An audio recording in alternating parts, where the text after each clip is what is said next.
think what I'm going to bring up was addressed with Ruth just now, but it's so subtle, I'm not sure. But I'm going to bring it up anyway. Yeah, go ahead. It is the thing of apparent effort.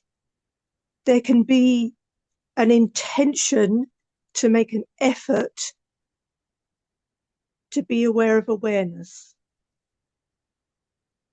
But that intention itself is to give a reality that awareness is not present. However, the intention to the intention and the sort of longing to never be apart from being aware of awareness is completely impersonal. There's not a someone doing that. It's almost like we're on, we're riding the wave of there's the riding the wave of this. It can't be stopped. So there's all sorts of little insights coming up Hmm. about practice. If I'm doing a practice, then I'm affirming that a practice is needed because awareness is absent, which is not true. Everything is folding, is collapsing on itself all the time. And yet there's this impersonal longing, and it's unbearable not to be doing the practice. Yeah, exactly. Something like that. You're It's a loop nodding in that away, and I way. like that. Thank you. Yeah, it is a loop in that way. But so Yeah, Brahmana said that make great effort, but let go of the idea, the strong conviction, I am making the effort. yeah, That is yeah, yeah, egoity. That is the doership to let go of. Because as you said, it's unbearable not to do the practice. yeah, It's unbearable not to be as you are, not to meditate. But the mind proposes this dilemma that if I make an effort, you're like somehow maintaining your somebodyness. So that's exactly. where Yeah, the perfect mix is. Let the effort happen, make the effort, do the practice without such a strong conviction. I am doing it.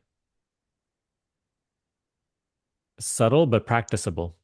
And it really helps you see that like although the theme of this experience is spiritual practice, and you see yourself meditating every day, reading or doing all these different spiritual practices. It's like you can that all can happen. And yes, in a way, you are engaged as that. You are the operator of that. But in a way, you don't give your identification at all. You don't take yeah, yourself to be even the seeker.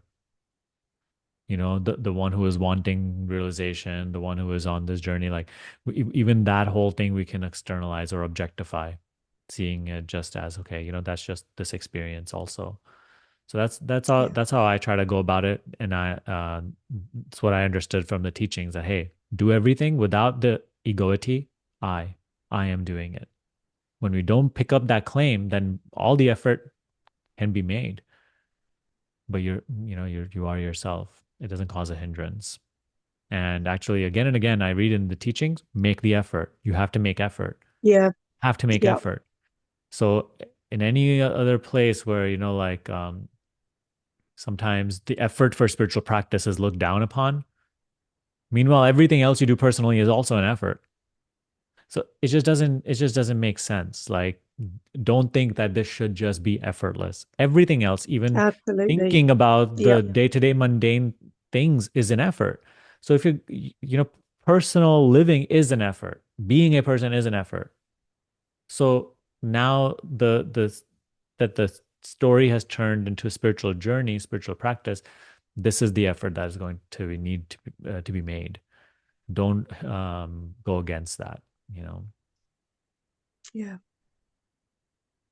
It's absolutely unthinkable to not have a life with spiritual practice. And if that appears to be effort, well, that's the play of consciousness. That's Yes. all being watched. Yes. Funny, I just read like yesterday that the only thing that will help you, or it's like it said something like the mind or any amount of effort can't help you progress. The only thing that can help you progress is God's grace.